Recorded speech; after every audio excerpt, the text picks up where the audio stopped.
going your own way can feel like a daunting task. At our Live For eLab, we learn the practical ways to go about starting your own business and setting yourself up for success from the beginning. It's powerful, it's intentional, and it's changing our community one business at a time. I hope you'll join us.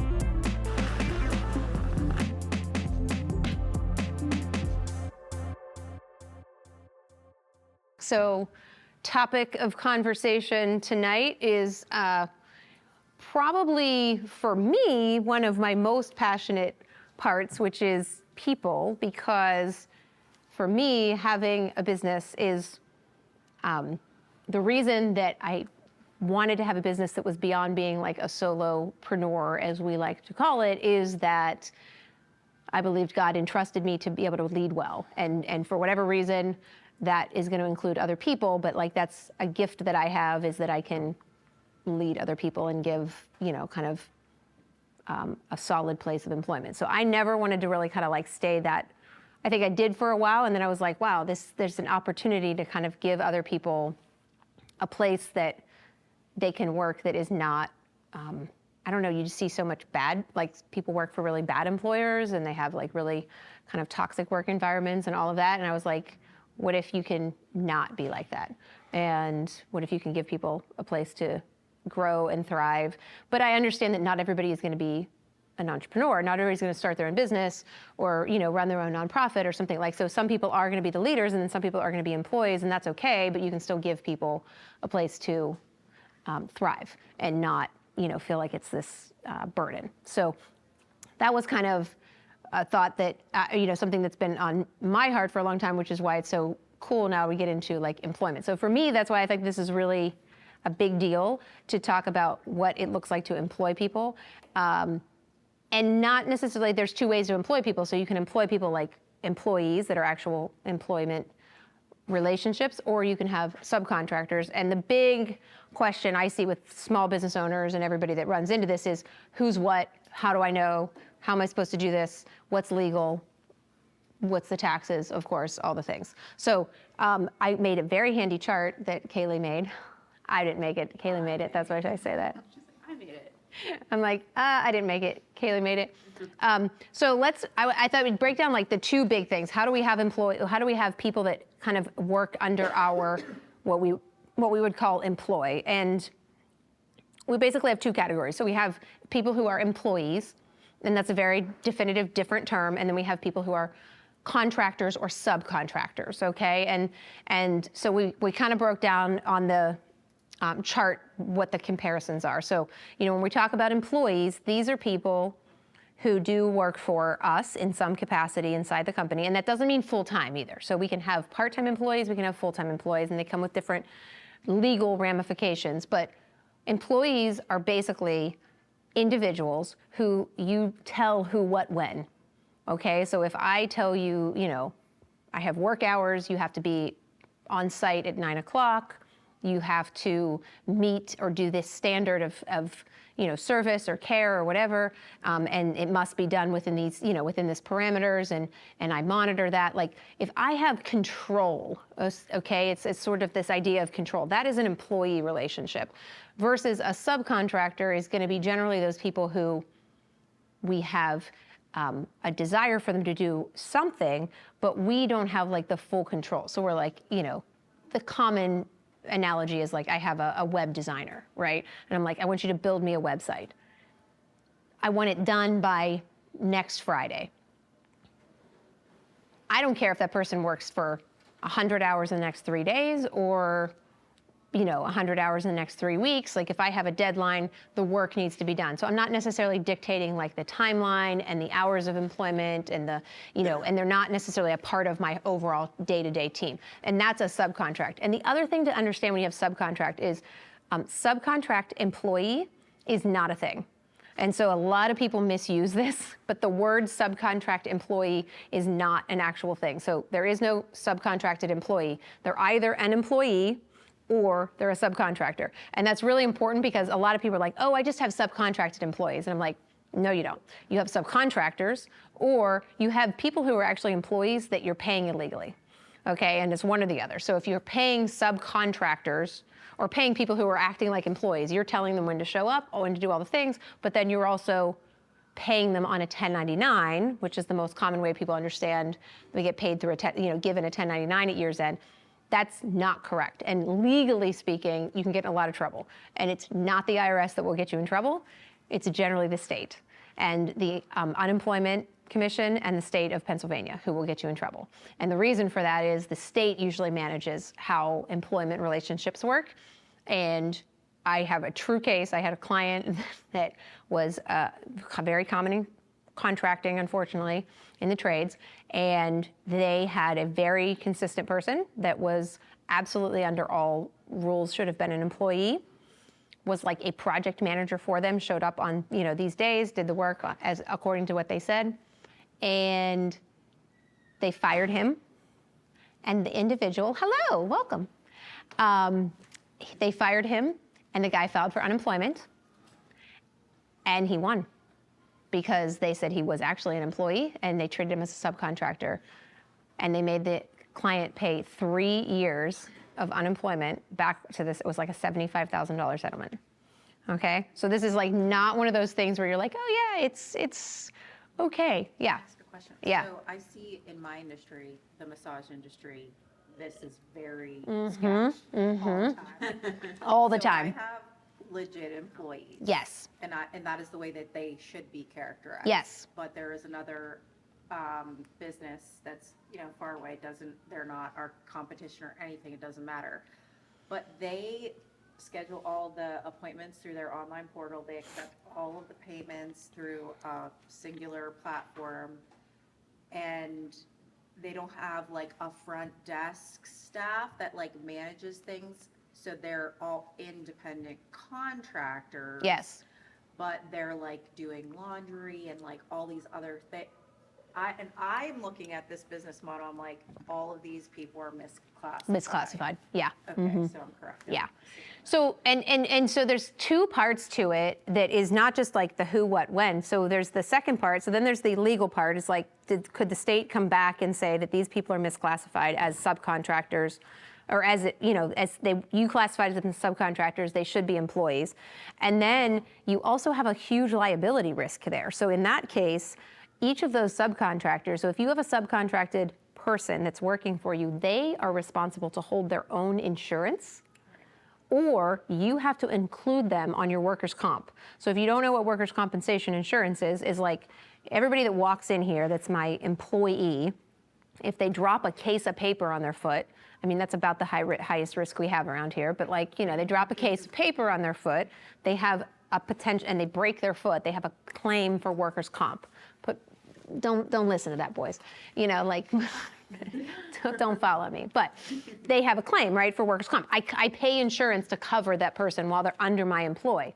If you have a subcontractor that does not include in your policy and they get hurt on your site while they're working for you, and in yours, my gosh, right? Like you have a much higher risk with massage therapy because you're doing physical work. And you have, let's just say we have somebody like falls off a table and topples somebody. I don't know if that's ever happened. No? Somebody's like rolled onto one of your therapists. Actually, one time a table broke on. Okay. Yeah. And then breaks on, and then you're like, your employee's like there, but they were misclassified. That workers' comp will deny them because they weren't covered. So now they have so you now have this huge liability. So that's another part. So there's an insurance issue. There's a legal issue, and then there's the taxation issue. And then the tax issue is that if you have an employee, those people are going to get a W-2. They're going to be on traditional waged employment situations. You must withhold Social Security and Medicare and state and local and Pennsylvania unemployment and federal unemployment and a whole host of other things. Okay, you have to pay all these taxes for them. And that sounds scary. There's payroll systems that do that. You just use a third-party system to do all of that. But you have to withhold all of that every time you pay versus a subcontractor, which you just hand a check to, and then at the end of the year, you hand them a 1099 that says, here, you did $10,000 worth of work, and you now have to pay all the taxes on your side. Also, big uh-oh, because then you have, what if I sort of called you my subcontracted employee all year? And at the end of the day, I hand you a 1099 for $10,000, and then you go to your tax person and they're like, oh, by the way, you owe $3,500 in taxes. And you're like, wait a second, I thought I was an employee and it should have been withheld. None of it's withheld. You're taxed on all of it at self-employment rates, at ordinary tax rates. So it's very, very expensive. And this is also a big year-end problem for a lot of people. And then you have this whole blow up, right? So you have, two parts to that equation. So if you're subcontracted, you're just getting a 1099, but that person should be aware that they're going to have to pay their own Social Security, their own Medicare, their own state, their own local, if necessary, their own unemployment, like all of that stuff. Normally, a true subcontractor does work the same type of work for multiple people. So that's the other common place you see, like subcontractors. So my web designer example, like if I have a web designer, I know I'm not their only client. I'm like, hey, design me a website. And they're like, sure. They're not my employee because they're not under my employment for long term. I'm just giving them money for a project. They may be self-employed, they usually are, and then they do that work for 10 other people. So they do that same type of work ordinarily for multiple people. They hold their own insurances. So then you can ask, like if you're going to have a physical person come in and work for you. So in your case, and you're right, I see this a lot in you do it right. Some people do not. So if you had a massage therapist that was a subcontractor, and then if you truly wanted to run it and not have them be misclassified, each of your subs, each of those massage therapists would have to have their own policy for general liability and workers' comp. And then you would also have to probably cover them on your policy as well, but it might be cheaper. So you might save, but you have a huge, exposure of risk because you have all these different insurances going in different directions, and so you don't, you're really not sure. I mean, you might run, I don't know what are you thinking on what are you going to have? I'm gonna Subcon too, but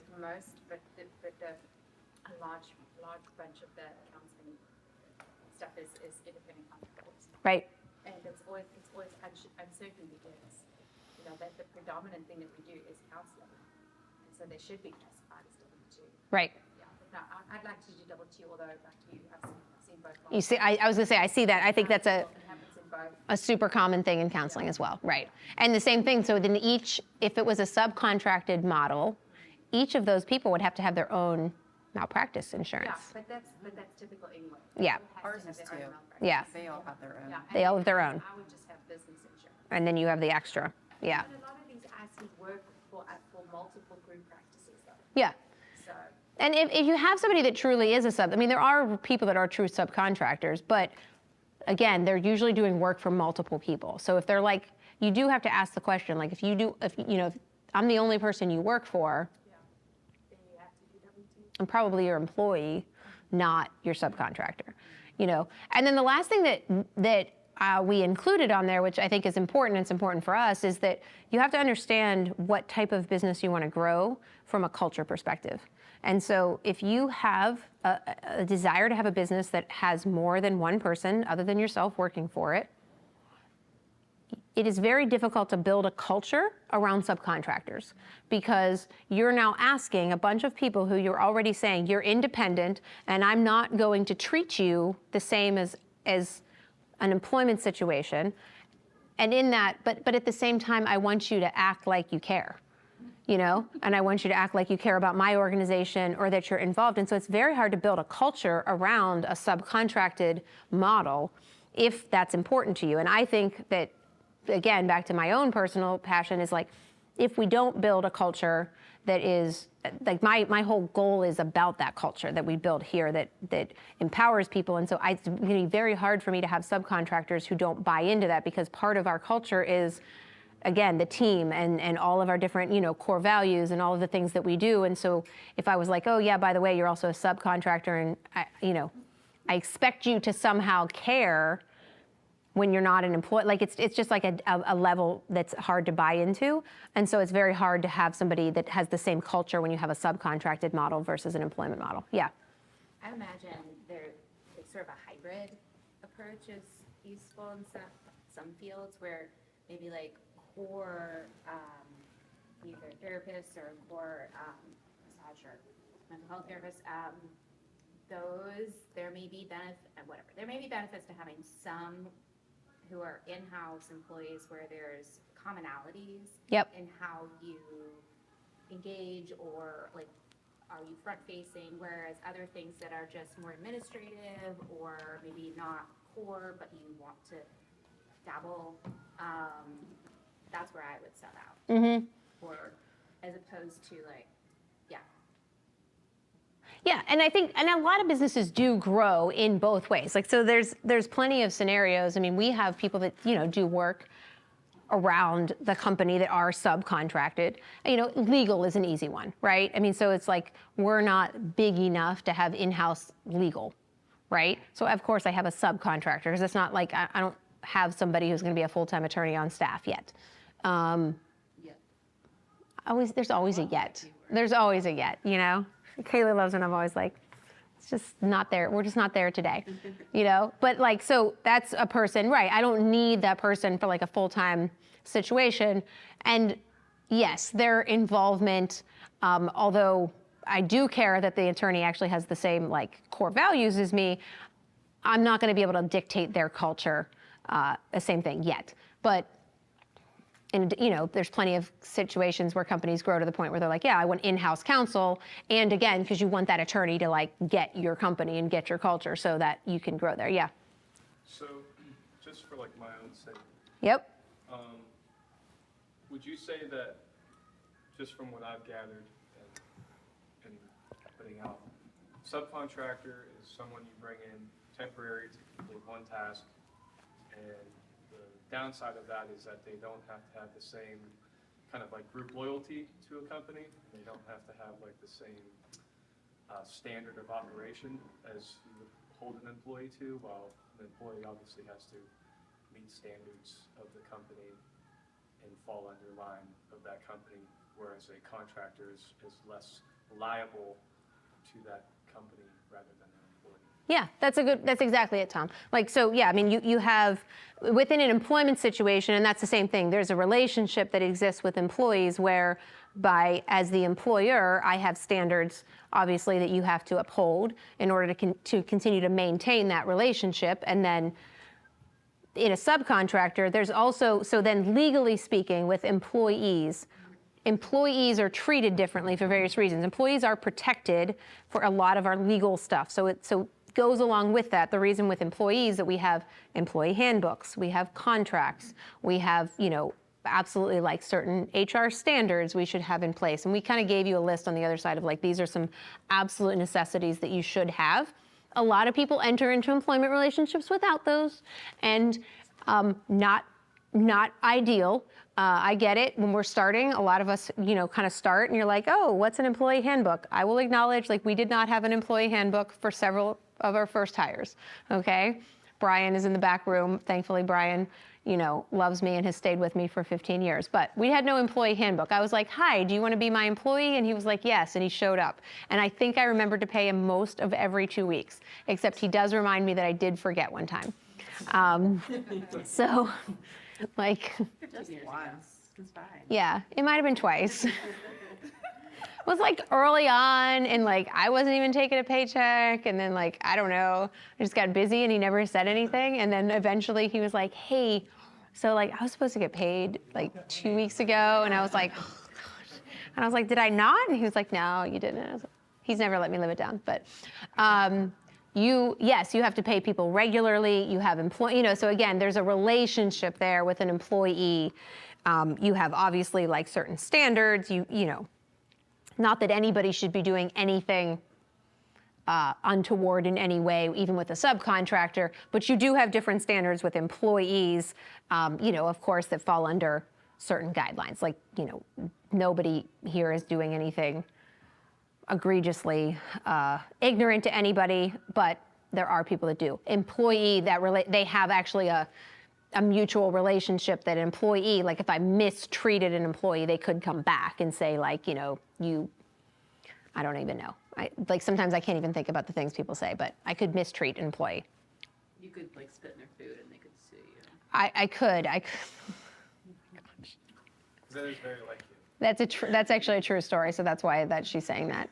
Yeah. That's actually a true story. Like, yeah. Oh my gosh. I kid you not. I'm telling you, employment stories from the crypt. So we had a very strange situation whereby an employee who is no longer with us made an accusation against another employee, completely unfounded, that the other employee had spit in her food in the lunchroom in order to get her sick, and came in one day and said that she was going to file charges for attempted murder. Are you accepting new patients? Literally. Outpatient, not inpatient. So I wish I was making that up. 100%. I am not. That person is no longer with us.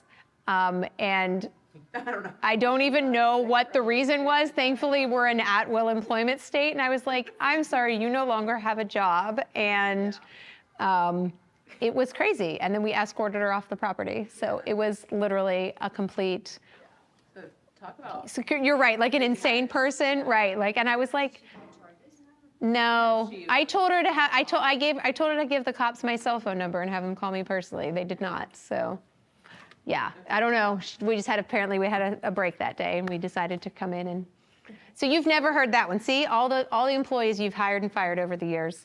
I bet you don't. I bet you don't have the loogie though. The loogie in the lunch is my favorite. Like that's literally how she said. She was like, it was a loogie in my food, and we were like, really? I mean, Was it your loogie? I know. It's a lot, right? Is any evidence? No, just a lot of crazy. Didn't she said that she had the loogie? She did. Oh, that's right. She took it to the police for DNA testing. Wow. So you're right, right? Like, yeah, inpatient, not outpatient. Like, Okay, well. detoured. I have a Anyway, question. yes.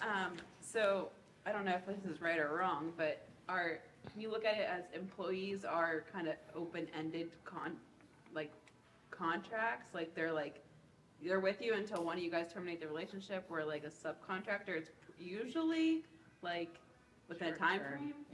Yeah, that's a good way to look at it. Yeah, generally an employment relationship is, as long as both parties are continuing their obligations or their expectations, yeah, there's no term on an employment relationship. So I don't say to you, hey, I'm hiring you for the next, year, and then I'm firing you at the end of the year. Usually that's a contracted position.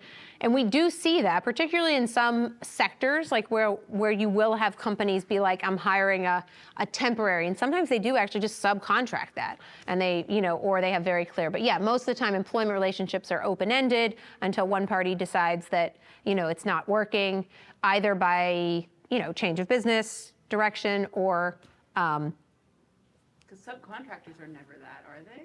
No, generally not. Right.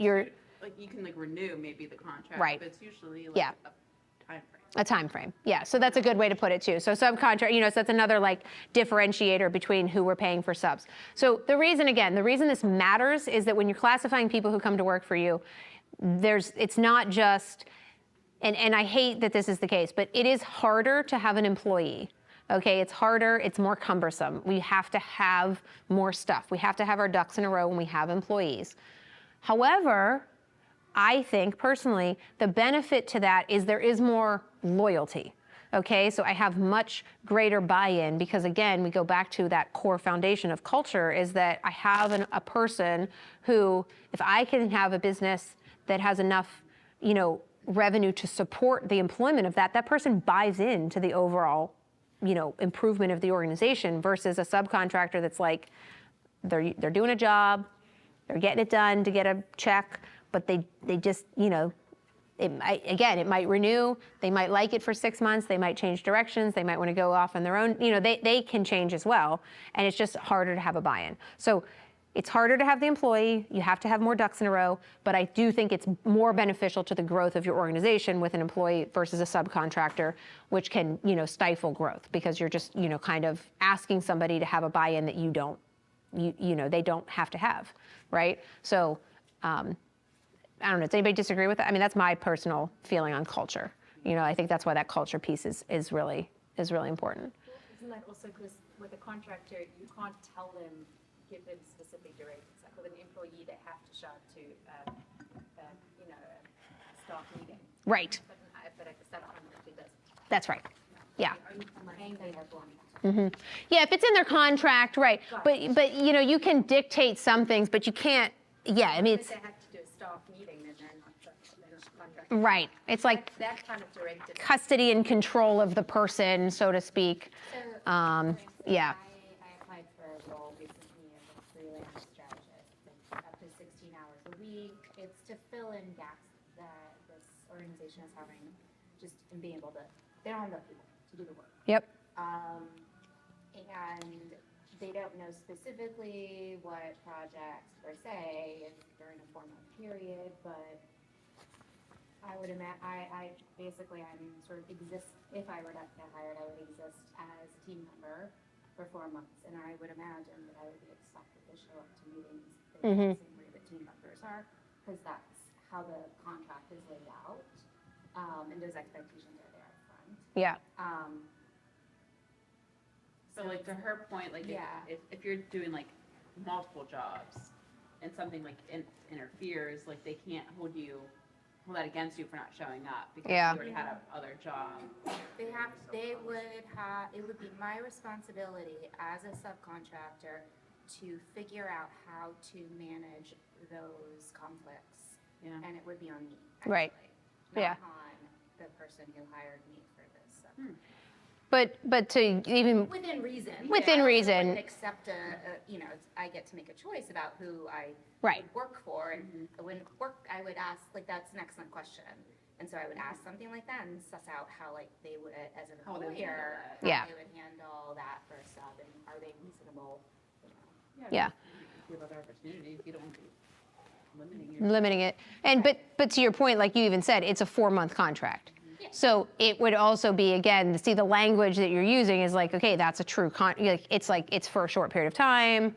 You know, we may say there's parameters that you do something for us for that period of time, but again, not that you're not a loyal person, but in 4 months, are you going to have like massive loyalty to this company? You're like, okay. Yeah, You're just here for a 4-month period of time because you kind of said that's what I'm doing. So back to my culture point is like, you're not going to grow, you know, long term. It's like you said, it's fixing maybe a period of time till they have somebody that comes in, and then you can bring somebody else in.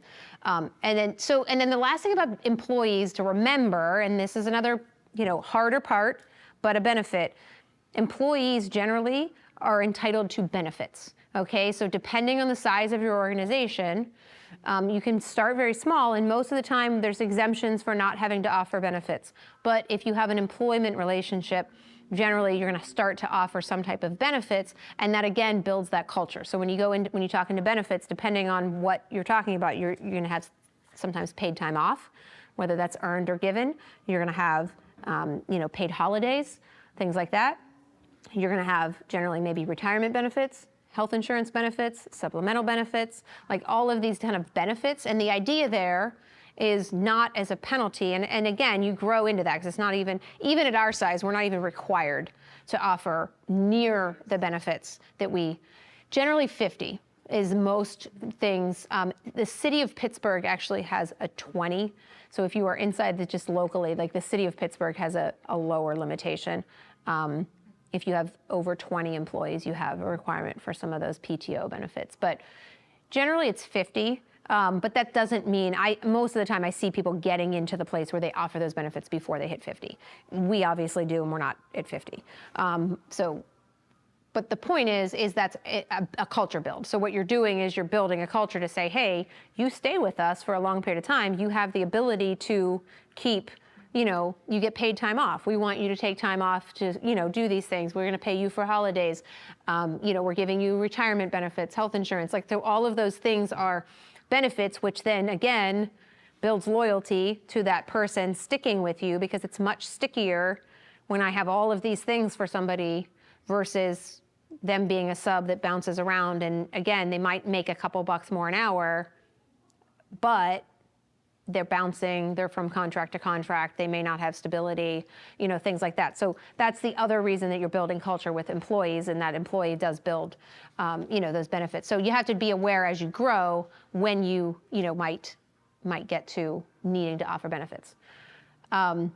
So the other thing I thought we'd kind of talk about, and this is my little questions of workshop here, is like, how do you know when you're supposed to hire somebody?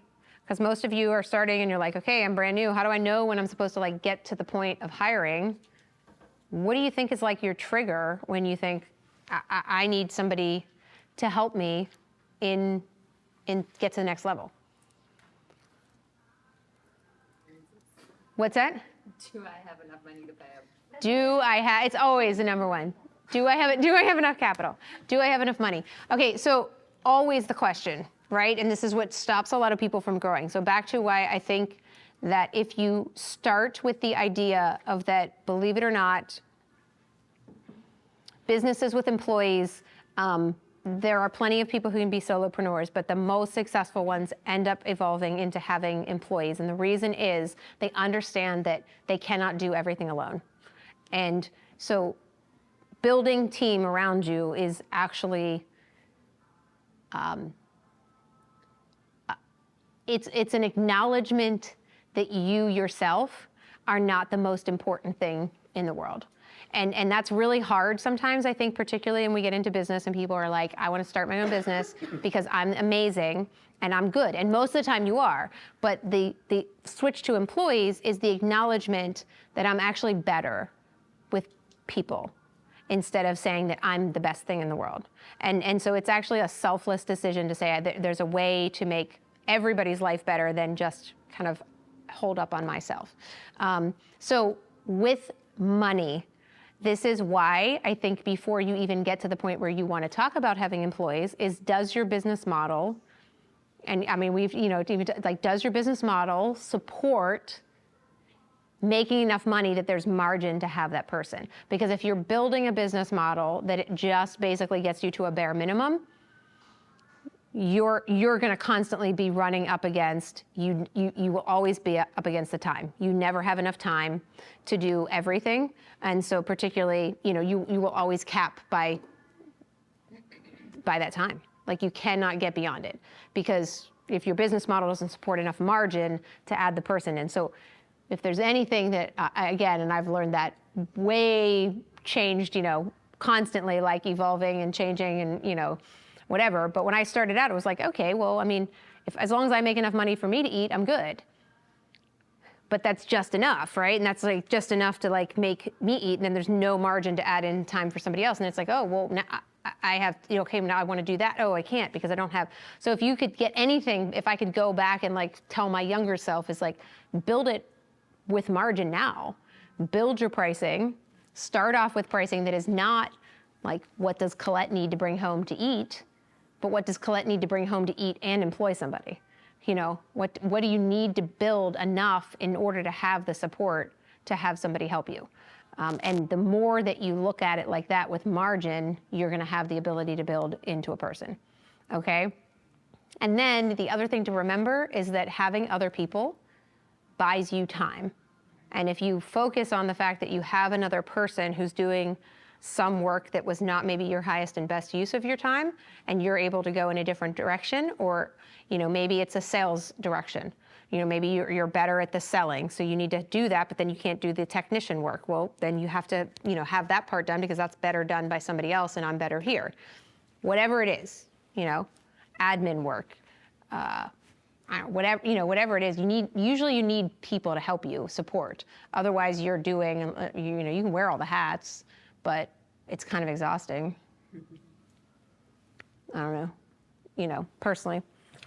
Okay, what's my other questions on my little, I had another checklist. Oh, okay, so then the last thing I thought I would touch on, I did give you some other questions to kind of ask about like what skills, traits, specific tasks are you thinking about delegating?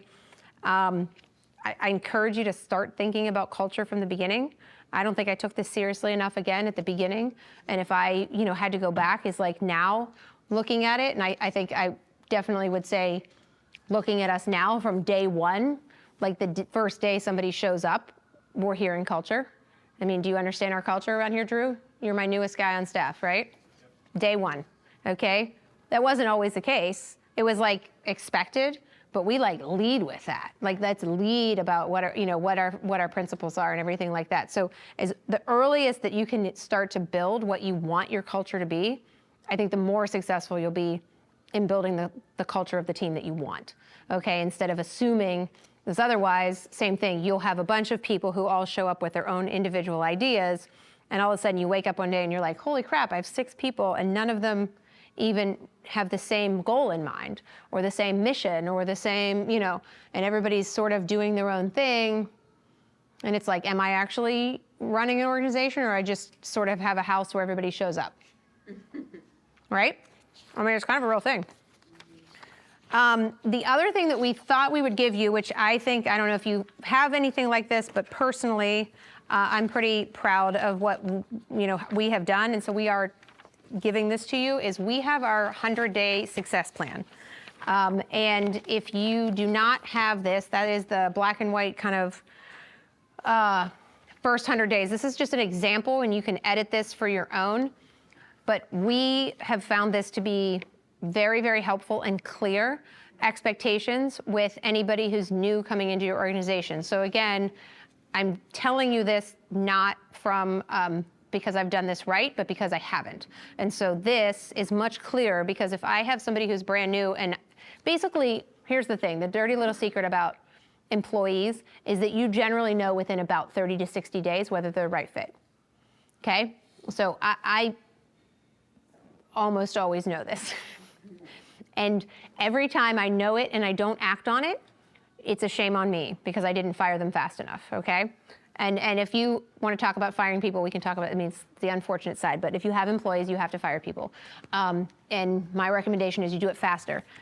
The way that you can do it faster is by having a clear expectation of what you expected of the person is very gracious also to the other person, because I have also done situations where I didn't have very clear expectations. I just basically knew they weren't going to work out for various reasons. It's usually culture, I'll be honest. It's not skill. But I kind of didn't have it clearly laid out. So I was like, well, I really want you to try doing it this way and doing it this way. And honestly, that's not fair to the person. Because if I could have just said to them, hey, I have very clear expectations and I need you to do X, Y, and Z. And then at the end of 2 weeks later, they're not doing X, Y, and Z. I'm like, you know what? This just isn't working out. And I know that sounds terribly cold. However, it's actually fair. It's much fairer to say to somebody, I had an expectation of this. Your skill set is not getting you here. We're going to part ways, because it then frees them to find another opportunity. Instead of being dragged down, they suck, they hate coming to work, they're miserable, they drag everybody else down, they're whining and complaining, and we'll have some stories, like I know you guys who have employees, I'm sure you can talk about, like, this culture thing matters, like so much. It matters because if otherwise you have people that walk in grumbling and bringing down everybody else, and it's just not room for that. It's toxic, and it really, drags everybody down. So what we did was gave you just kind of our example of what we have as a 100-day success plan, which I think is very clear and makes it very identifiable to both parties involved. Like, hey, this is what I have expectations of that you do. And then the employee, think about how relieved that would be if I haven't been a first-time employee for a while. But think about it if you were like, a while. I had a job one day, like 25 years ago. But if I walked in and they were like, this is what I expect of you, isn't that kind of nice to know what is clearly expected of you? Because then you can be like, okay, this is expected. Then if somebody asks something of you that's not on that, you are like, hey, just so I'm clear, you asked me to do something and I'm not seeing that here. And I think that's a valid pushback of like, oh yeah, I'm actually asking you to do something that's not on your initial expectations. Maybe it's because I say to you, yeah, because you kicked butt and you're already like doing more than I ever thought you would do in 100 days. So I'm already throwing more at you. Good job. Or it's like, oh yeah, no, I probably should not be asking of that person. So it's a way for both parties to have a very fair representation of what should happen. And I just think it's very clear. So what we did was gave you, yeah, Drew. I was going to say, as someone that's in the middle of that, Yeah. 100 day, it's been really nice to be able to be checked up on and make sure that I'm making the progress that I'm expected to make. It's just a gratifying experience, I would say. How many days have you been with us, Drew? 5 weeks? Okay. Maybe? Yeah. Drew is 5 weeks. I was going to say he's about halfway through his first 100 days. And just also because you guys know I'm a little bullish on our younger generation. Drew is a 3-month recent college grad. So this is his very first. So I have high expectations because I'm like, you're never going to have another job. I'm the best job you're ever going to have, right? So, because nobody else does this is great. Not saying that, but we do it really, really well. This is really, really important. And so I appreciate that. Like, give success to people because it's helpful. Yeah.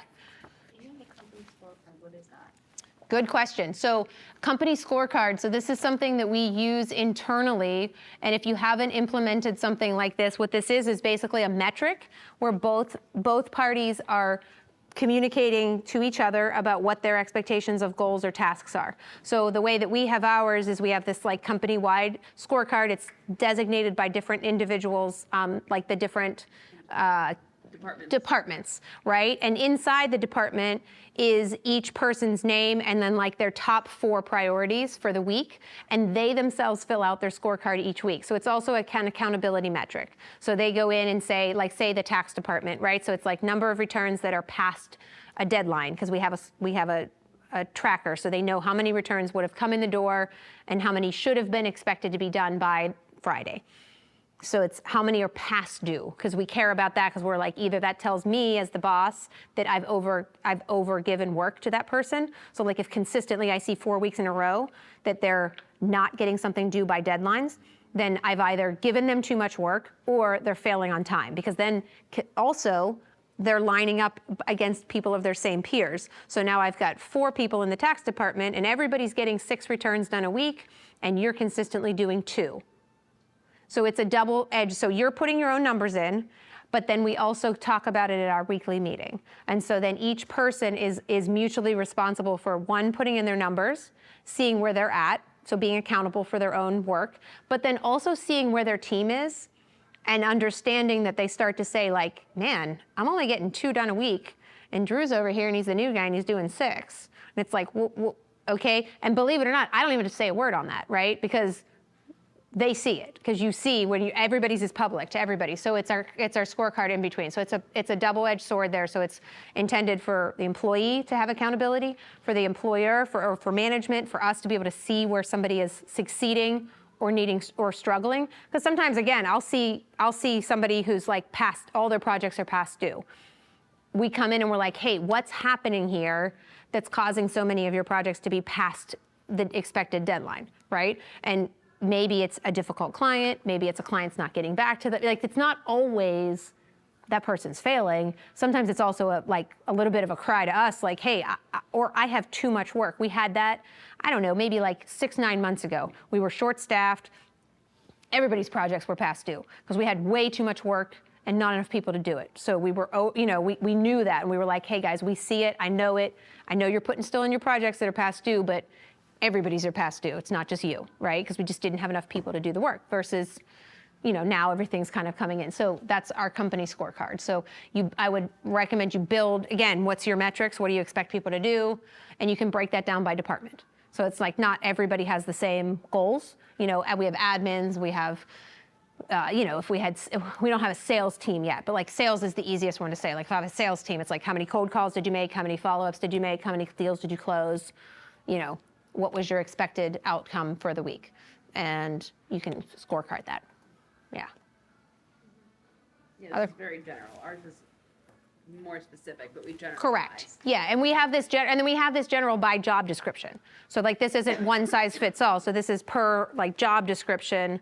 Then each person as they come in gets this scorecard or this 100-day plan. So if you come in at one level, this is it. But then if you were even to change jobs to a different job, you would actually get a new 100-day success plan because again, you're now maybe moving into a different role, and so we want to make sure it's clear that what you should expect to get done. Make sense? Thanks for joining us, Nick Rohr. Welcome back from jury duty. It was a long day. Yeah, Nick Rohr got stuck on jury duty for up to 12 days. Neat. A lot of people. He gets to what do you get paid? $9? $9 for the first 3 days. And then after 3 days, it goes up to $25 a day. Wow. Parking is 25, and if you can get lunch under 20, I'm impressed. Wow. Yikes. They only pay, and it's under assumption they only pay when we're deliveries. So we gotta feed ourselves everything. Thanks for doing your civic duty. We've been making fun of him. We're like, how did you get picked? I was like, were you not controversial enough? You should have gone in and said you like, you know. I should have said something other than what I said, I'll tell you that. Well, yeah, right? Well, take things very literally. Okay, any other questions about employees, subcontractors, classifications, success plans? Is this helpful to you guys? Like, is this 100-day plan or something like this, like scorecards and stuff like this? Is this helpful? Okay. I have a nuts question about Yep. the scorecard. Yeah. Did you say that you guys are, I guess, when your employees see their score compared to others, are they seeing it compared to, like, is it confidential, or like you literally see like compared to the other person? Yeah, so I in have a follow-up question to that. Yeah, in ours, I'll just tell you, so for the way that we have, and so when I say scorecard here too, it, Here's like a dashboard. a dashboard, right, it's kind of like a dashboard. No, ours is not confidential. So you do see who is doing what. With that, and how do you, as boss, foster a culture of collaboration and support when you can see each other's progress Mm-hmm. rather than an environment of competition and toxicity Sure. So, versus having maybe like, if I were to go in my dashboard and I can see like my score compared to the average, yeah, so I can see like, I'm the one bringing the average down yeah. versus like, So I think personally, I think that culture comes from the top. So I think the culture of how we treat that is that just like I explained to you, that's how I've explained it to our team. So our goal with the scorecard is not to say you're sucking today. It is to hold you accountable to where you're performing, but also for everybody to see and for leadership to see there's a struggle here or there's something that we can come in and help you improve. And so we do try, and so I think the culture of competition versus collaboration comes from us leading it. And then secondly, and I'll come to you, Tom, and you can speak on it because you're in it, we also have a meeting on this every week. So we're also kind of teaming up per team where we're also individually reporting on what our scores are, myself included. So I will say that as another tip, as the owners, do what you say. And so I'm not going to have a scorecard where my numbers aren't on it, and my numbers are on it, and everybody can see them. So, yeah. What do you think, Tom? Yeah, I was just gonna add the point of, we do have like a weekly meeting Monday morning, so like tax advisors will have their own meeting, and then I'm a part of the bookkeeping and payroll meeting. And basically the first thing we do every morning is read numbers off, and you do it yourself. Like you read your own card, and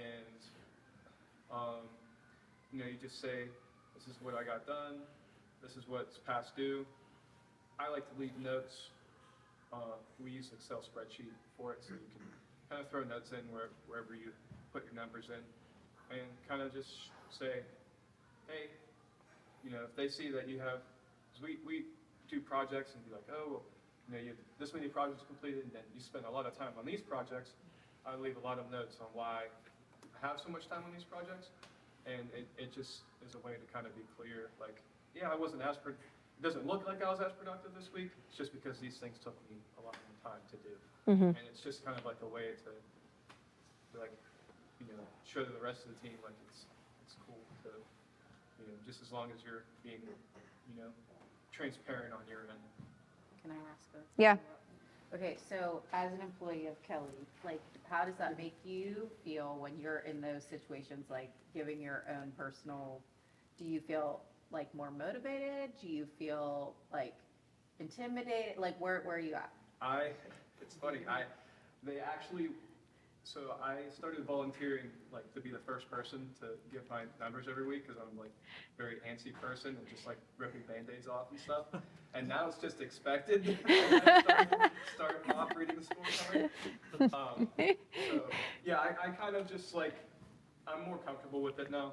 And I think we didn't start reading our own scorecards until like probably a couple months back. And it's actually like before the meetings weren't really engaged, it's just kind of felt like Brian was just talking the whole time. But now it's like everyone, you know, it's more of like actually like a community thing. And, you know, even afterwards, like someone will reach out and be like, hey, you know, need help with them. So did it scare you at first? Is what you're saying? It Now you're was a more little nerve-wracking, Yeah. but at the same time, it's like you have to kind of take those hurdles, kind of be pushed to Yeah. kind of. You have a thought? Oh, definitely. I think you can only do this in a safe culture. Okay. When you are in a Yeah. toxic, not safe culture, which I have been in, Yeah. this does not work. Okay. And it becomes exactly what you That said. goes back to the top, like Yeah, leadership. and then you down. have to be willing to put the mirror up, because if you're experiencing like competition in like an unhealthy way or Yeah. comparison, Mm-hmm. then you have to put the mirror up and be like, this is my leadership, that I have allowed this to become toxic versus like collaborative and for the best, like in supportive and training and all those kind of things. 'Cause Yeah. You have to, like, you actually are the one who fails because you probably haven't trained well, you know, like Right. outside of a non-performing employee Yes. in that culture, like with a not safe culture, Okay. you can't do this. Yeah. It's a pat on your back because it works in our. Yeah, it works very well. And I guess what I would say about competition is that, and it's, you know, I don't hide this either. I don't mind a little healthy competition because I do think that in healthy, and I agree with you, yeah, and that doesn't mean that like, you know, we're all like cutthroat out to get each other. Gotcha culture Yeah. with competition. Right, with You can't have that. no, and so, but I also think like, you know, for instance, I mean, I'll pick on Tom because he's talking. I mean, Tom's also a very young employee. If I have somebody with a little bit more experience who does see that Sir Tom over here is kind of kicking butt, personally, I'm like, well, I better get my crap together because, you know, you do see in a healthy way, like, man, I better level up because this guy is stepping up and he's the first guy to talk every week and he's, you know, young. Like, and so you do, I think I'm okay with a little bit. And I think that is a culture is what we're trying to say is that, yeah, it's okay because, again, the idea is to make sure that everybody's improving and you know, we're trying to make sure, but at the same time, then you also see like if he's struggling, like he said, it's like, you know, Nick will come in and be like, hey, I see that, you know, it looks like you had a really rough week last week. Like, can I help you? Is there something I can do that helps you get better here? Looks like that was hard. Or in that meeting that's safe, and I appreciate that. Yeah, I guess it has to be safe. But again, back to culture, that's what we build. That's what you get to build. Without the scorecard, we were finding that we would never know if someone was drowning. That's right. You know, because unless they're going to speak up. But Tom is a quiet individual. He might never speak up if we didn't have these weekly things. That's not a hash on you at all. Yeah, yeah. So this gives him a chance to be able to have a voice and feel heard and seen. When you're lifting other people up, you're helping other people, that's so motivating. Yeah. Yeah. It's not a competition, I mean, it is, but it's also, you're there, if they can see that these people want me to do better, or we're all supporting each other. Yeah. Yeah. Yeah, it's helpful. What? We- Time. Okay. Thank you. She keeps me on time.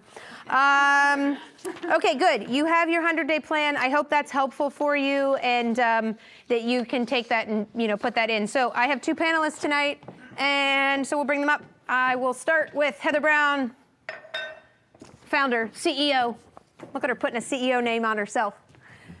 Body by Design, holistic wellness spa. If you have been around Heather, she's been recently relaunched her business into a beautiful place in McCandless. She's a massage therapist, vice president of the National Association of Myofascial Trigger Point Therapists, and her team specializes in massage therapy, myofascial trigger point therapy, sorry babe, orthobionomy, bionomy, whew, big word, and more advanced wellness techniques. She's got a HOCAT ozone sauna slim wave system, helps clients detox, rejuvenate, restore wellness of the mind, body, and soul. Also, I added this because you somehow forgot. Heather is also the proud mom to Langston and Jasmine. And so, yeah, you were like, I like nice bio, and you're like, oh yeah, I forgot my children. I was like, so I added them for you. Okay. I was trying to forget. And then Miss Shannon, also Shannon Liebengood, also from Pittsburgh, graduate of Grove City College, has a degree in Christian Studies. She served for 8 years in cross-cultural ministry in Asia before returning to Pittsburgh to join Northway Christian Community, where she has served in a variety of roles, including student ministry, finance, missions. You kind of meant, like, you don't have HR in here. You somehow pseudo have done HR forever. In my, well, Oh, in current role. executive. In the executive, yeah. And she is currently the executive pastor of ministry and a pastor on the directional leadership team at Northway, and serves on the board of Catalyst Services, an organization resourcing churches for effective missional engagement. Shannon and her husband, Ernie, have 3 children, Ethan, Kaylee, and Brennan. Yes, she has a Kaylee. Spelled different, though. You have Y? Yeah, she's a Y. K-Y-L-E-E. Oh, I'm Kaleigh. Oh, you're an IGA. Yeah, she's an IGH. Yeah. So please welcome Shannon and Heather. Okay. Just so you guys know, those mics are for us, like recording. Those are only for Okay. recording on this. Amplify. Yeah, there's no amplification. Okay, cool. That's why. And I have one on too, so you're not like, oh. Like test. Yeah, it's not going to go anywhere. It's just so that Jackson can pick it up so that when he can use it for Social. And recordings and stuff like that. Okay, so my one question, everybody knows my first question to all panelists, which is kind of my common theme that I ask everybody first. So what is the one thing that you wish you knew when you were starting out, or in your case, because you're coming from the nonprofit world, church world, or hiring your first employee? So what is that one thing that you wish you knew way back when it comes to employees? It's worth the wait to hire the right people. Amen. Yeah. Warm bodies are not the answer. higher slow. Hire slow, fire fast. Yes. Yeah, we have talked about that. Yeah. Yeah. How has that manifested in like experience? So we had this issue with COVID.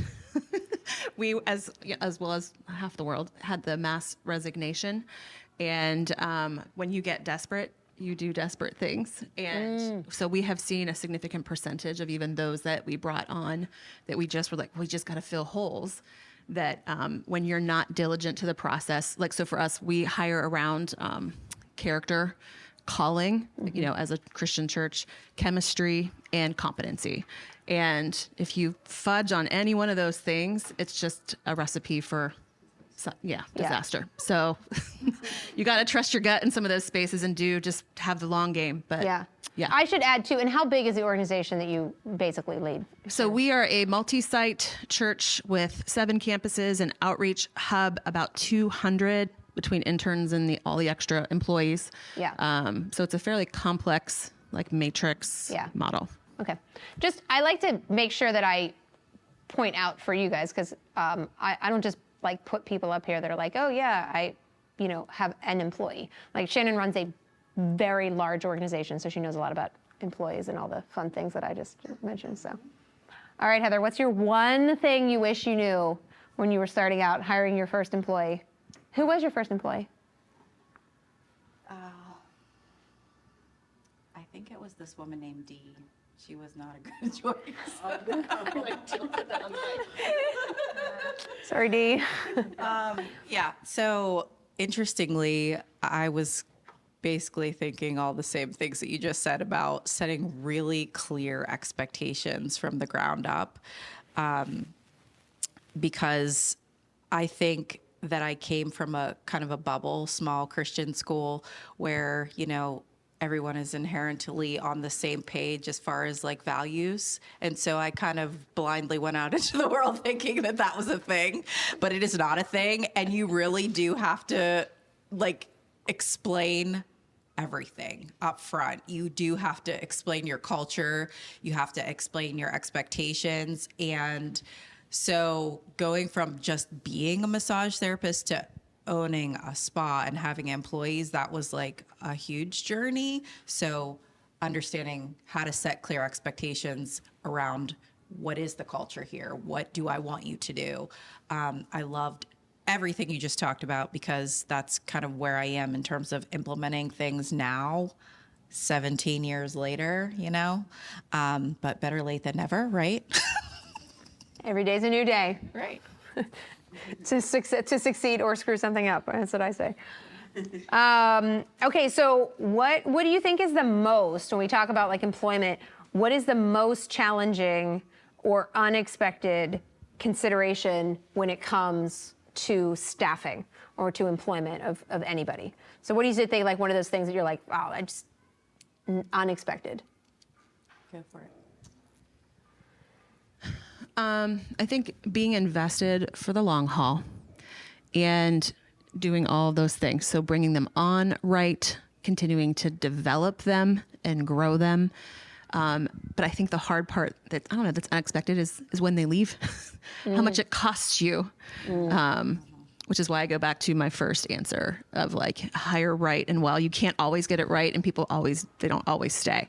But if you can knock those things out and do it right and really develop and give them a long-term path. So you've got your 15-year employee, your 20-year employee, super, super helpful. And just helps keep those disruptions to your business from happening with turnover. But it's the hard part when you have like, you've done the investment and they still like leave. Don't love that. Yeah, it's personal too. Yes. Yeah. I mean, I don't know about you. Do you feel like when somebody leaves? Well, if you take the time to call them out, invite them in, do all the investment, and that's sometimes even with the church, like we're doing that on purpose, and that's even hard because you're like, okay, because it's the big C church, so you're trying to, give to the rest of the world, but it is still when they kind of choose that on their own, or you thought it was a longer path, or you had higher hopes for them than they were able to have for themselves. Yeah, I feel that. I think my personal one here is like, I always feel it's like a personal disappointment when I see somebody who I actually truly believe, a lot of times I actually think they are better than they recognize in themselves. And I kind of hate when I see somebody who just isn't living up to the potential that God gave them and they're like not able to grasp it. And that's a hard let go as an employer where you're like, wow, you just couldn't see it. And that sucks. Like, that's actually hard as the person on the other side. Yeah. Yeah. So, as you know, I own a spa, and in my industry, there are not a lot of applicants. There are not a lot of people who are knocking at the door saying, please let me work for you. So that is one of the challenges in my industry. So back to your point about hiring out of desperation, I've definitely done that in the past. And it is amazing how one bad apple can just ruin the whole entire bunch. So I've had to learn a lot of lessons regarding, being patient and waiting. And basically the bottom line is that no exposure is better than bad exposure. So you don't, like, if someone's representing your brand, you don't want them not aligning with your culture. It's really, really important to just wait for the right people to show up. I'm so thankful for the staff that I have right now, just because they are all finally aligned, and all those, hiring choices, they fall back on me. So if I'm not making the right choices, they affect everybody else, which I don't want that. Like, I want a really healthy workplace. So Yeah. Fix your staff. I have 10 employees. Yeah. Wow.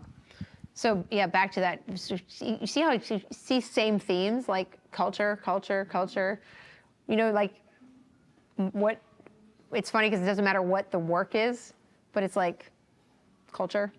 It's so important, and I think that's what gets missed in employment is everybody thinks it's just like a contractual obligation between like, I have a job to do and you could just do this job. That's cool, and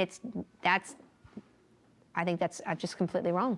That's not how it goes. It's like corporate America. Yeah, I guess maybe if you just want to They don't really care. yeah, maybe, but not in this world. Not for us. Okay, so what have you found is most helpful? So we're talking about like establishing, we talked about communication and culture within your organization. So what, do you have any, your own tips and tricks? Like what have you found that's helpful in building culture and improving communication? And I'm really interested from you, Shannon, because like Shannon has this big organization. So, you know, because I say yet, like I'm always like, okay, I want to have a 200-person organization. Like, what does that look like when you have communication across 7 campuses, and how do you foster that to come together? So the win for us, really, it's the one-to-one. So we are very, very diligent with our like meeting culture and making sure, like a lot of what you're talking about, that the teams are on point, know what they're supposed to be doing, that the individual is on point and being held accountable to those things, that we are over communicating.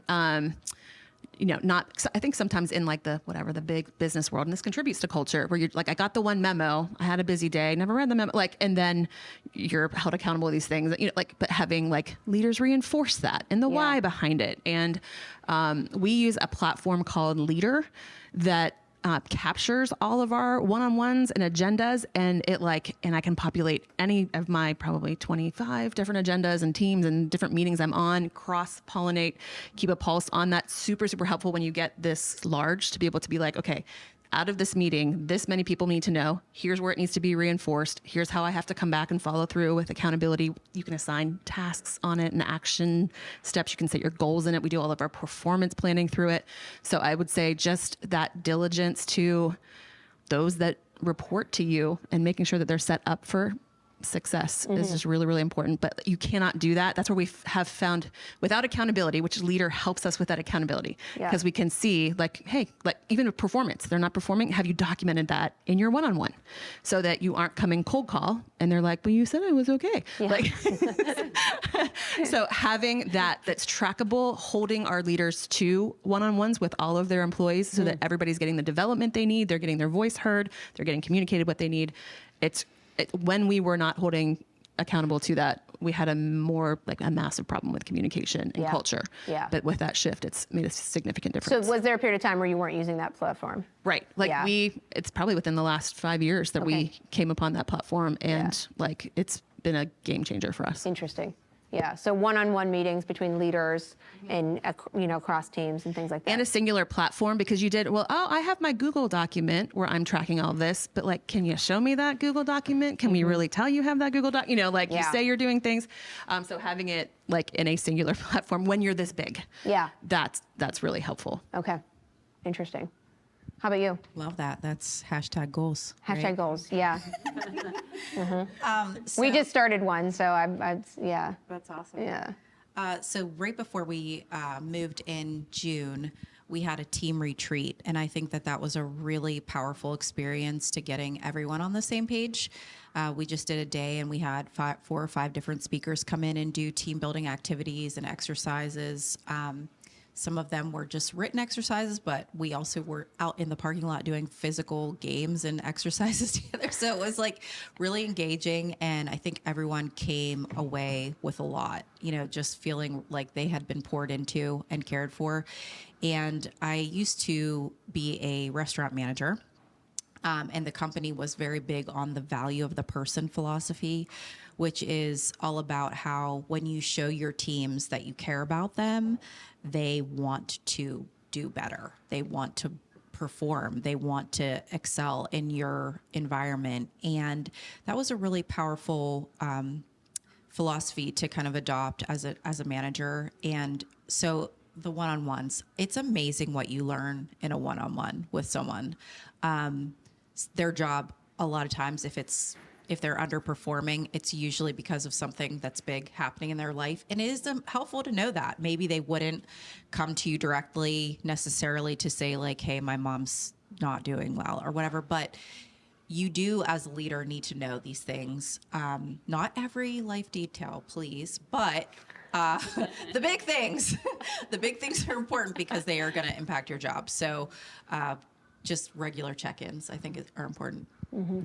Yeah, I mean, Brian just implemented for us, like we're using the Ramsey system called Entree Leadership, and we just started that. And even in, I don't know, it's only been like 2 or 3 months of doing that. So just another improvement, and that's exactly what it is. So it's, weekly check-ins on, just kind of high-level culture fit or feelings, and then also like accountability, one-to-one agenda, workload, that kind of thing. And so it's just giving another insight back to, because, like for me, I can't, as much as I would love to, like I can't walk around and talk to everybody every single day and be like, hey, how's it going today? I would love to, but it's just not like possible. Plus, just at a certain point, like you just, can't, but that person can have a communication with their direct. And so that is important to understand. And that's one of the things I think we've discovered as just, again, as we've grown, is one of the things I tend to be somebody who can better compartmentalize things that are going on in my life. And most of the time that most people might not know whatever else is happening. Not everybody's like that. And I think I didn't understand as clearly until we kind of implemented that like not just about work, but like something might be happening in somebody's personal life that's actually just affecting the way they walked in the door today. And to be able to see a little bit of an empathy there of like, yeah, it's not about anything we're doing, which is a good thing for us, but it's also just like saying, hey, like, people have some stuff, and it's okay that like maybe they're just walking in and it's like, yeah, you know what, they just need, they need an extra attaboy this day or something like that. So I think that's been insightful, particularly too, as you kind of put these things in place. It's like, it's not just about the period of time where they're working for you, but there's other stuff going on. I don't know, you probably see that too, like you said, all the things. Okay, and this one is probably my last, because this is, again, what this is about is, how is your organization helped and improved by having people, by your people? I've recently been improving our communication by having more regular meetings. So this is something we're developing currently. And what I've noticed is more engagement, more excitement around what's happening, more ideas are being generated, and they're not coming from me. And I love that. Because everyone wants to feel like they're a part of something, and everyone wants to belong, and everyone wants to feel like they're valuable. So if you're able to show up in an environment where you're being seen and you're being heard, then you're going to be more willing to give. And so I'm excited about the level of excitement that my team is showing up with, and it's actually inspiring and energizing me. So it's kind of like this circular thing that's happening, and it's really cool. Very cool. Yeah, one of our like staff values is we're better together. Like we can't do this alone. Like I'll just use like an example. One of the things I've talked to Kelly about is something we've stumbled on in the last couple of years called the Working Genius by Patrick Lencioni. It's not a personality test, but it's a workflow project way of identifying people on your team and what they do, and kind of just 6 different geniuses, and saying that each of us have 2 geniuses, 2 competencies, 2 frustrations, and we need each other. So you have that person on your team that is a wonderer. They're going to ask the questions that even disrupt the system to make you think differently. Then you have those ones that are inventors, innovators. They have the ideas. They're your idea people. And they're going to help you do that. Those for me, those are my lower ones. I'm not a big idea person. Kelly knows it, but she is. Then you have your discerners who take all of those wonderings and all of those ideas and discern which one are the right ones. They're just wired for it, to know that they know what's the right thing to do. Then you have your galvanizers, those who cheer everybody on. This is what we're doing. Let's get there. Let's go there together. Enablers, they're the ones that are like, how can I help you? I love to do this. They get in the weeds. They just love doing all the things. And then you have your people with tenacity, and they are the ones that like, they will get that project over the finish line no matter what it costs them. And so having yourself surrounded by people who can do the things that you can't do, that's why like it's great to be able to build into having more employees because the one-man show will burn you out eventually, I think. And it's way more fun to have people. Like I love now that I know all of these things to be able to be like, oh, with permission across the organization, I'm going to call you in because you have invention listen, I need that right now. Come sit in a meeting. I'm just going to listen to you guys, like shoot the breeze, use the whiteboard and see what you put up there. And that's just given a lot of freedom and permission to engage more people around me, like just to be able to have them thrive in the things they love to do. Yeah. Yeah, I love that. We have talked a lot about that just because I think that when you start to look not just at the tasks that people do, but then the nature of how they approach the exact same tasks, you start to see, and I love that the way that is described is that, everybody possesses an innate genius. Everybody has God-given skills and abilities that God has empowered them for. And I think for us, at least, for me as well as an employer, as somebody who has the responsibility of overseeing that, to bring that to the surface makes everybody better, because then they're also not living in a frustration of like, I hate this, I hate what I'm doing, and because it doesn't, just doesn't fill my soul. And work is a necessity, right? Everybody's gonna have to do some level of work in life, but we don't have to hate. There's not a day that I walk into anywhere and hate what I do. And so it's like that's a blessing, right? And my hope and prayer for like everybody is that we all have the ways to find where we thrive, and then the work that we do has purpose and meaning, and it's filling our souls instead of just like draining us, and we walk out the door at the end of the day and you're like, I hate everything about my life, right? I mean, that's just, nobody wants, I don't want that. And I don't want that for, other people. And just like you said, and I think when we're also trying to juggle all these things as entrepreneurs and we're like, oh yeah, it's not healthy. It's not healthy for us. It's not healthy for how we, go about and say like, and it's also a little bit, I guess, probably narcissistic to think that like I can do it all myself, right? Like, who am I? Like, I don't have all these skills, I don't have, what's the one? Oh, empathy. Yeah, not high on my priority list, guys. Sorry, I just said it. Not one of my geniuses. That's why I have Kaylee. That's right. Kaylee's like over empathy. And Kelly's like, get it done. Me too. Okay, how about you guys? Do you have questions for these guys from what they've said, what we've talked about, just like anything? Any questions about bringing people into your circle and making, next steps with employees, subs, any of that?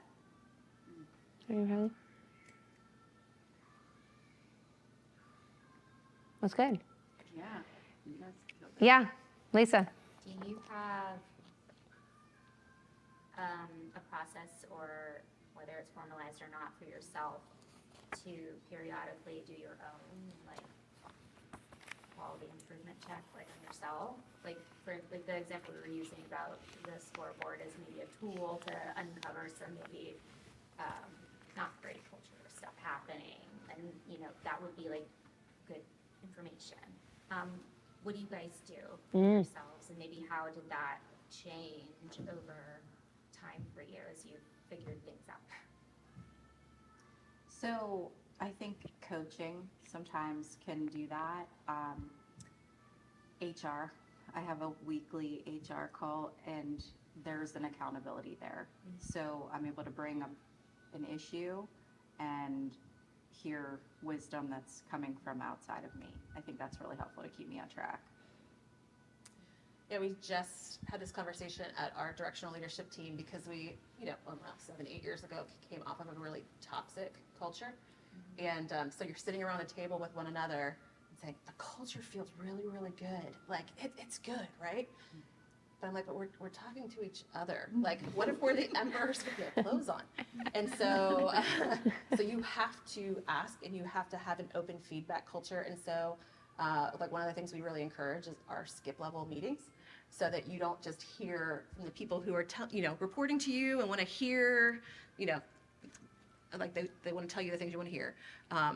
So I just actually completed a whole round of that, and just learning the thing, like how are we perceived? Is the culture, like, how do you feel about the culture? Where are the breakdowns in the culture? What is everybody else saying that we don't know?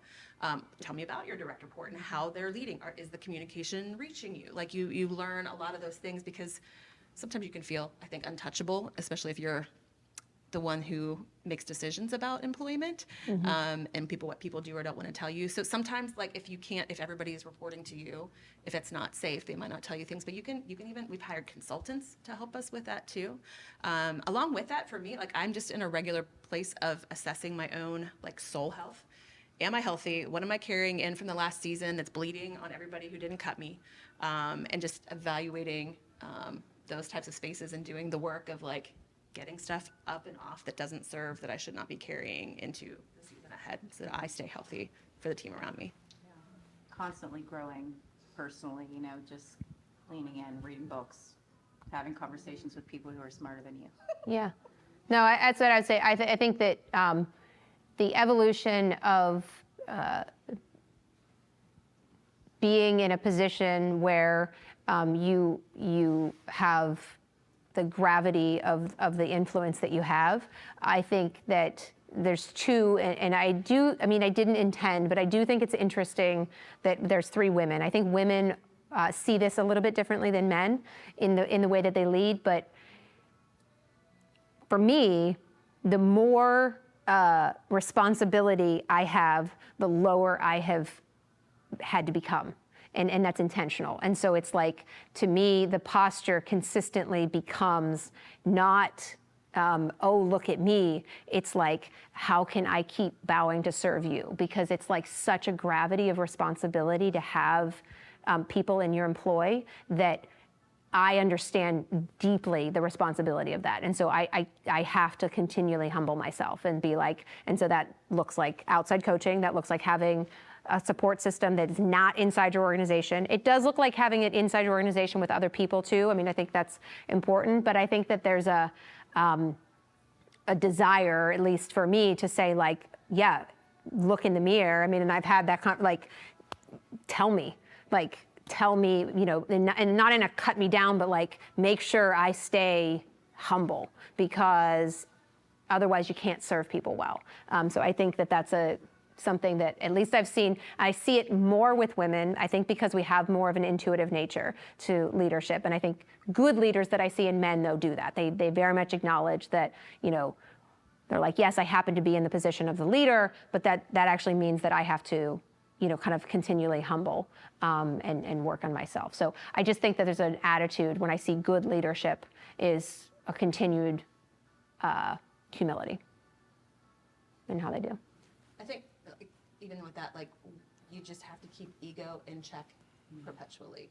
And that's where I've seen it kind of go off track, when, like, ego goes against ego, and you know, like, when it becomes about that and not humble service to the people who, like, you've been entrusted with your employees, like, treat them well. They're human beings. But when it becomes about you or your accomplishment, and that's where you have to get at that soul, like, what's driving you? And if you don't have those healthy drivers, or you're trying to get some unmet need met through your work or through your employees and how they perform in a certain way to make you look good, that's where it gets really problematic. And I've seen that, again, like, on maybe even all male leadership teams. There's a great beauty to having male-female leadership in decision making, because we're wired differently and think differently. I've seen we're now actually more female led, like, there's more percentage of females on our team now, and it has shifted the culture. Interesting. A lot.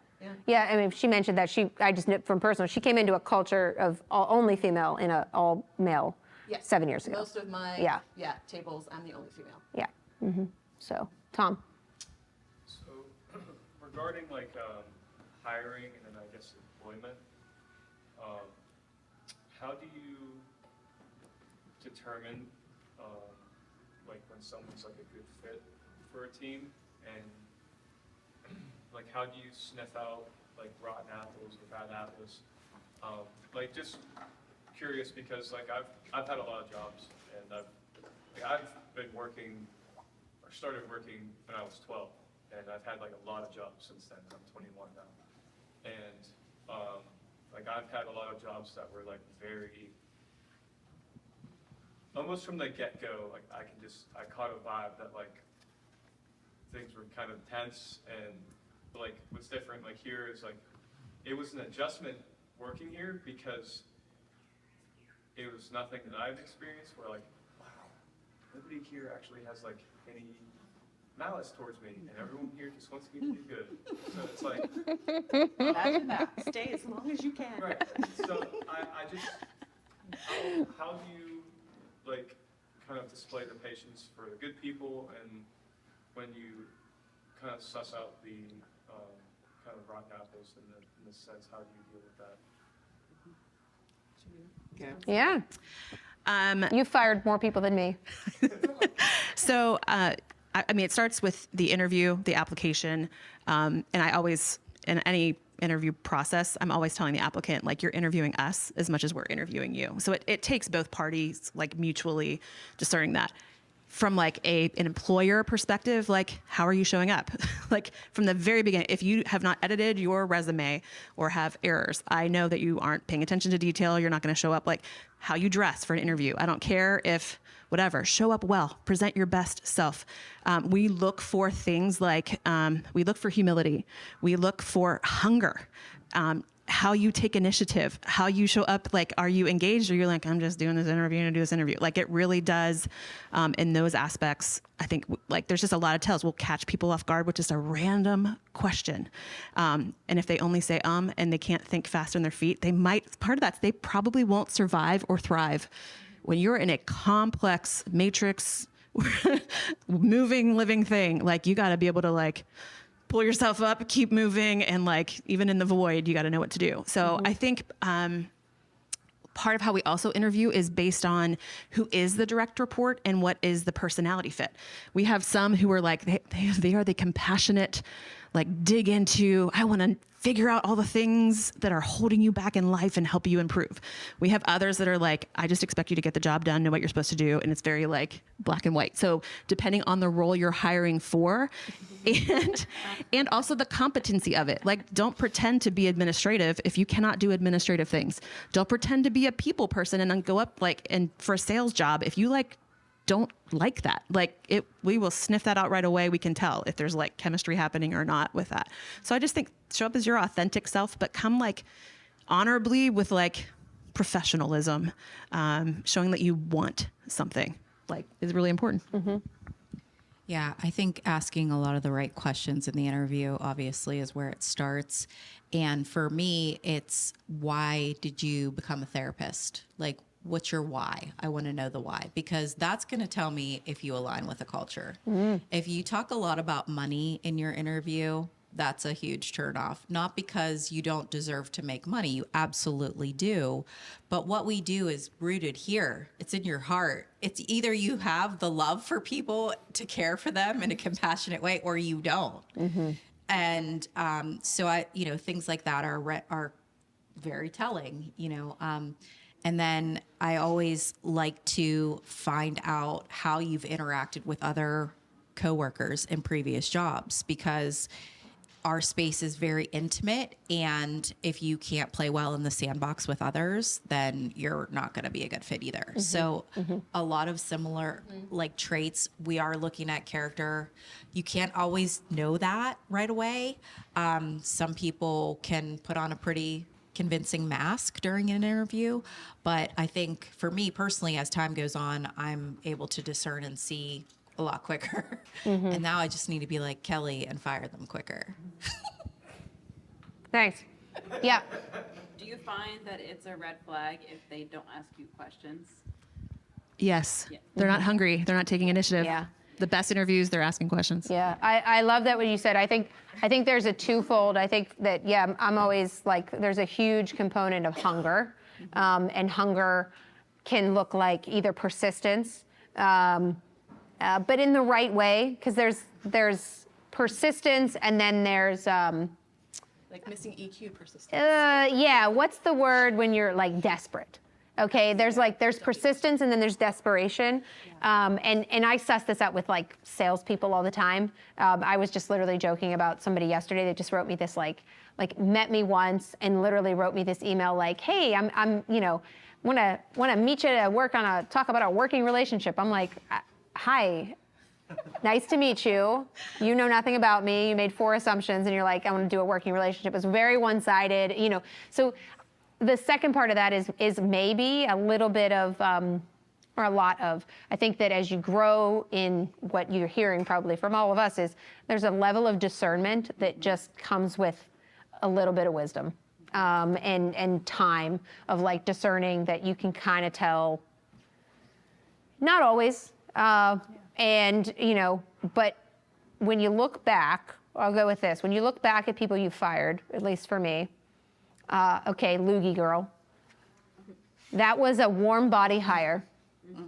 That was a warm body hire, what you said. So I was desperate for a person because everybody else was stressed out because we were so short-staffed. And so they, you know, checked enough boxes with skills that I overlooked what should have been the red flag on the interview. And then I overlooked what should have been the red flag within 5 days of working. And again, this person only worked for us for 35 days. That's how fast it was before their true colors came out, and they, you know, loogie in the lunch. So that's how fast it susses itself out. But I overlooked it. I should have known it and seen it and felt it from the beginning because I was like, but warm body, and that's a discernment because I also had to kind of apologize to my team. And I say like, hey guys, sorry, that was a bad hire. That stressed everybody else out. And I thought that by putting a warm body, I would relieve the pressure on them. And in reality, having a bad hire causes more pressure than not having a person in that place. And that's something you have to learn also. Like sometimes it's okay to not have the role filled, even though everybody else is a little bit more stressed because they're doing more work.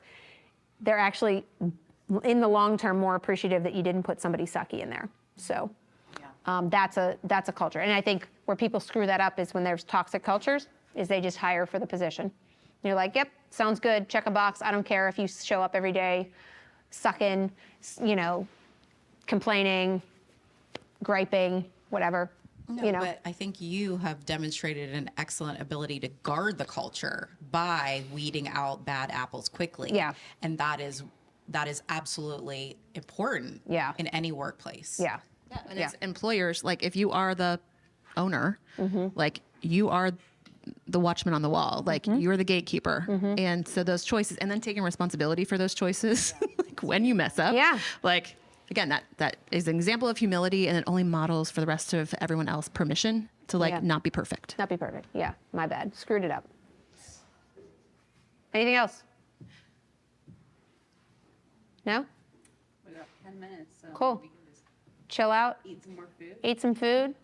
talk. Thank you guys. Thanks for engaging. And what? Next month, Next month is family business, right?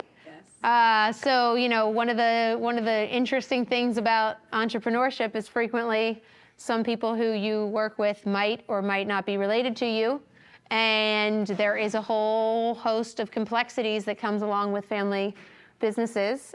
So this one comes straight from the heart and from experience, but it's a reality for a lot of people. So I definitely have one, I'll talk to the other one. I'll have two good panelists. One runs a very big family business and does it really well, so I'll talk to her. And Joe Bender will be so nice, good times. All right, thank you guys. I appreciate you, thank you.